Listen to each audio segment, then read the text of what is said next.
দমদম পৌঁছে গেছি, এখান থেকে মেট্রো ধরে চলে যাবো ময়দান।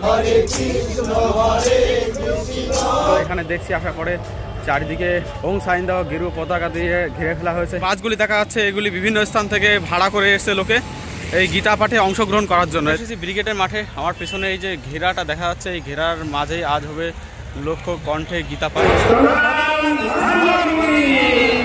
রেজিস্ট্রেশন ছাড়াই আমি ভেতরে প্রবেশ করে গেছি।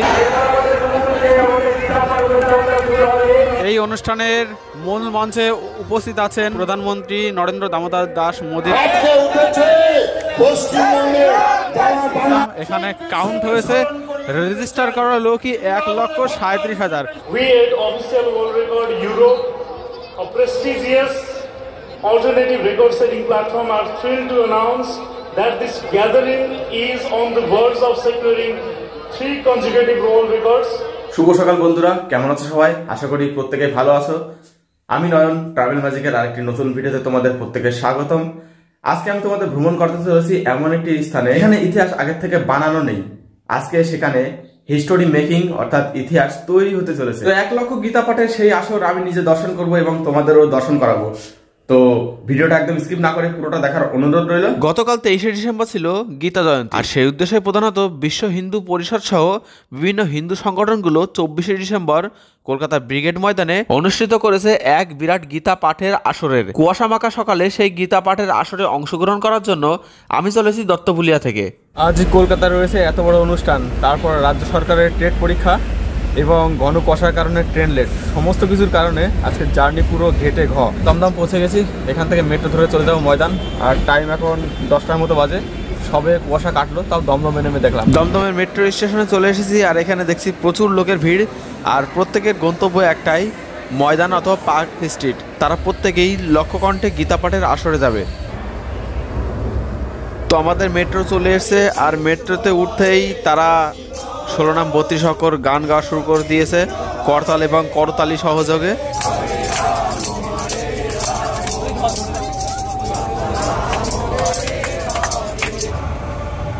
পার্ক স্ট্রিটে পাশেই ময়দান, আর এখানে দেখছি আসার পরে চারিদিকে ওং সাইন দেওয়া গেরু পতাকা দিয়ে ঘিরে ফেলা হয়েছে এবং সেই সাথে ব্যারিকেড দিয়ে দেওয়া হয়েছে, গেট বানানো হয়েছে। এইভাবে ব্যারিকেড দিয়ে দিয়ে পাশের গ্রিলগুলো যেখানে যেখানে রং উঠে গেছে সেগুলি রং করার ব্যবস্থা চলছে। আর এই যে আমার সামনে রয়েছে বিখ্যাত দা 42। এই যে বিভিন্ন বাসগুলি দেখা যাচ্ছে, এগুলি বিভিন্ন স্থান থেকে ভাড়া করে এসছে লোকে এই গীতা পাঠে অংশগ্রহণ করার জন্য। এই দেখো সামনে এখানে লেখা আছে লক্ষ্য কণ্ঠে গীতা পাঠ। আমি জানি না আমি প্রবেশ করতে পারবো কিনা। এটা কোথা থেকে এসছে? নেবুখালী, হাসনাবাদ, বহুদূর। তো ব্রিগেডের মাঠের প্রায় উপকণ্ঠে চলে এসেছি। এখানে দেখতে পাচ্ছি যারা গীতা পাঠ করবেন তারা প্রত্যেকেই সাদা ড্রেস এবং সেই সাথে প্রত্যেকের রেজিস্ট্রেশন নিয়ে এখানে উপস্থিত হয়ে গেছে। এদিকের পরিস্থিতি দেখেই বোঝা যাচ্ছে একটা উৎসব ভাব। এসেছি ব্রিগেডের মাঠে। আমার পেছনে এই যে ঘেরাটা দেখা যাচ্ছে, এই ঘেরার মাঝেই আজ হবে লক্ষ্য কণ্ঠে গীতা পাঠ। এখানে বিভিন্ন টিকিট কাউন্টারের ব্যবস্থা করা হয়েছে। আমার কাছ তো এই মুহূর্তে কোনো টিকিট নেই বা কোনো রেজিস্ট্রেশন নেই, দেখি ভেতরে প্রবেশ করতে পারি কিনা। ফাইনালি কলকাতা সেই ব্রিগেড মাঠে চলে এসেছি, যেখানে লক্ষ্য কণ্ঠে গীতা পাঠের আসর বসানো হয়েছে। পরে এখানে দেখলাম বিভিন্ন অনেকগুলি গেটের ব্যবস্থা করা হয়েছে, যেখানে রেজিস্ট্রেশন চেক করা হচ্ছে এবং শুনেছিলাম 30 টাকা করে নাকি রেজিস্ট্রেশন লাগছে। কিন্তু আমি জিজ্ঞাসা করলাম একজনের কাছে, তো তিনি বললেন তুমি এসেছো যখন তোমার ফিরে যেতে হবে না, ভিতরে ঢুকে যাও। তো রেজিস্ট্রেশন ছাড়াই আমি ভেতরে প্রবেশ করে গেছি। এখানে প্রবেশের পর দেখছি গীতা পাঠের আসন এখানে বেশ কিছু সেকশনে ভাগ করে দেওয়া হয়েছে। প্রথমে সোনাসের মাধ্যমে অনুষ্ঠানটার উদ্বোধন করা হলো। জগৎগুরু শঙ্করাচার্য সহিত যে সমস্ত গুরুদেবরা বিভিন্ন মঠ মন্দির থেকে এসেছেন তারা মন্ত্র উচ্চারণ করলেন। এই মুহূর্তে তেনারা আমাদের মূল্যবান গীতার জ্ঞানগুলি শোনাচ্ছেন। এই মুহূর্তে যিনি বক্তৃতা দিচ্ছেন যতদূর সম্ভব উনি জগৎগুরু শঙ্করাচার্য। কলকাতা ব্রিগেড মাঠের বর্তমান পরিস্থিতি কিছুটা এইরকম। আর এই যে পাশে এখানে দেখছো দা 42, কলকাতার বিখ্যাত টলেস্ট বিল্ডিং। পাশে ব্রিগেড মাঠ, ওপাশে রয়েছে ভিক্টোরিয়া। परम पूज्य जगत गुरु शंकराचार्य जी महाराज का यहाँ पादुका पूजन के द्वारा आयोजन समिति के सदस्य महाराज श्री के पादुकाओं का वंदन पूजन कर रहे हैं।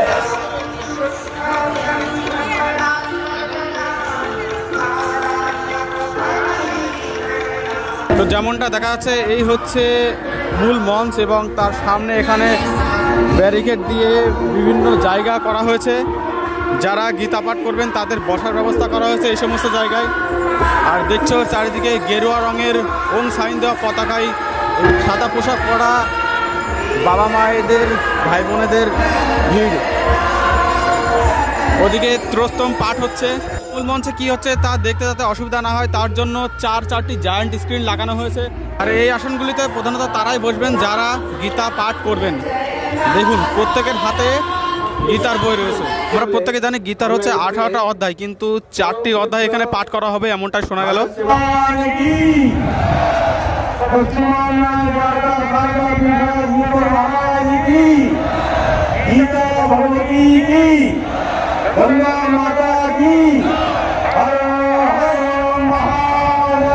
হর হর মহাদেব, জয় শিব শম্ভু।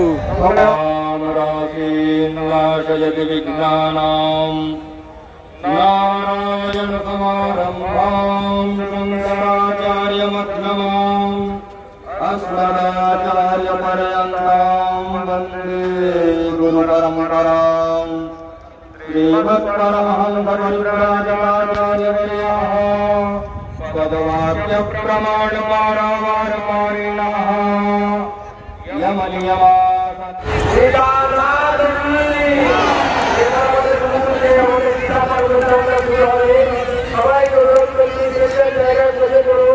আমাদের দেওয়া এই যে বইটি আছে এই বইটি সকলে হাতে নিয়ে গীতা পাঠ অনুষ্ঠানে আমরা নিবেদন করছি কাজী নজরুল ইসলামের হে পার্থ সারথী বাজাও বাজাও শান্ত ভক্ত। এই অনুষ্ঠানের মূল মঞ্চে উপস্থিত আছেন দ্বারকার যে পূজারী তিনি জগৎগুরু শঙ্করাচার্য, পুরীর পূজারী, পুরীর মন্দিরের যে হেড পূজারী তিনি, এছাড়া প্রধানমন্ত্রী নরেন্দ্র দামোদর দাস মোদিরও এখানে আসার কথা ছিল। যাই হোক কোনো একটা কারণে তিনি এখানে আসতে পারেননি। বাদ বাকি প্রায় প্রত্যেকেই, এছাড়া রাজ্যের যে সমস্ত নেতা মন্ত্রী, হেভিওয়েট নেতা মন্ত্রী আছেন তাদেরকে পাশে বসার ব্যবস্থা করা হয়েছে। এইমাত্র হে পার্থ সারথী নজরুল গীতি দিয়ে অনুষ্ঠানটা শুভ উদ্বোধন করা সম্পন্ন হলো।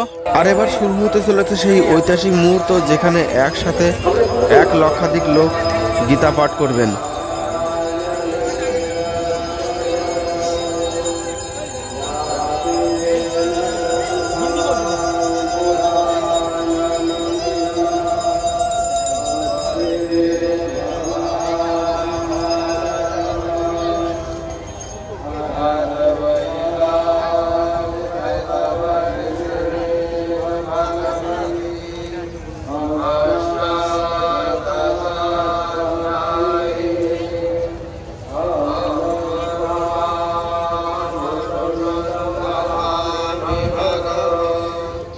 গীতা পাঠ করার জন্য যারা নাম রেজিস্ট্রেশন করিয়ে এখানে এসেছেন তাদের প্রত্যেকের হাতে দেখছি একটা পাতলা গীতার বই। মানে এখানকার যারা অনুষ্ঠানটা উপস্থাপন করেছেন তারা কোন কোন শ্লোকগুলো পাঠ করতে হবে তা একটি ছোট্ট বইতে, অর্থাৎ একটি পাতলা বইতে প্রিন্ট করে তা যারা রেজিস্ট্রেশন করে এসেছেন নাম তাদের হাতে এখানে রেজিস্ট্রেশন কার্ড দেখালে পরেই দিয়ে দিচ্ছে।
हम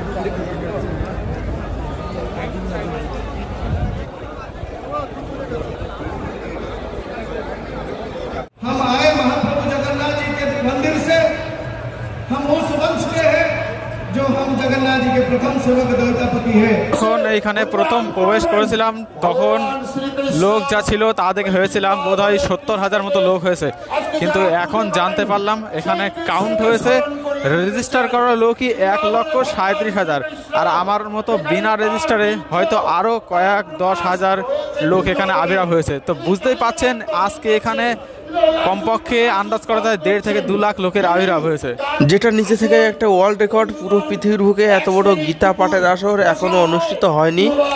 শত ধন্যবাদ জানাই। বন্দে মাতরম, বন্দে মাতরম, বন্দে মাতরম,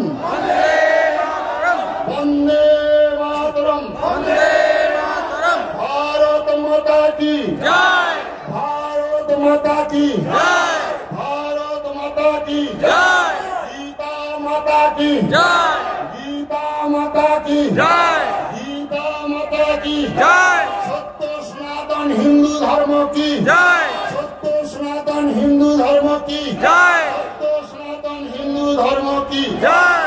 হয়নি আজকে উঠেছে পশ্চিমবঙ্গে যারা দামাল মায়ের সন্তান, যাদের স্বপ্ন ছিল সেই স্বপ্নকে পূরণ করতে হবে।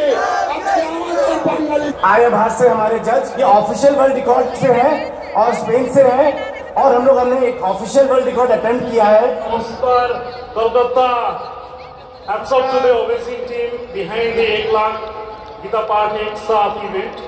We at Official World Record Europe, a prestigious alternative record setting platform, are thrilled to announce that this gathering is on the verge of securing 3 consecutive world records on the title of largest voice chanting of Bhagavad Gita by a group of people, largest blow of Sangha by a group of people, largest mass singing of Nazrul song, and we are also pleased to recognize the event curator, the entire organizing team behind this event for the largest consecutive record-breaking mass event on a single day, adding another feather to the cap of the monumental achievement.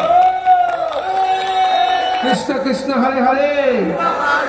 আজকে এই অনুষ্ঠান লক্ষ্য কণ্ঠে গীতা পাঠের আসর এখানেই শেষ। সবাই যে যার বাড়ি ফিরে যাচ্ছে, টিফিনের ব্যবস্থা করা হয়েছিল বললো, কিন্তু দুর্ভাগ্যের বিষয় পেলাম না। অনুষ্ঠান শেষ আর এখন সবার বাড়ি ফেরার তাগাদা।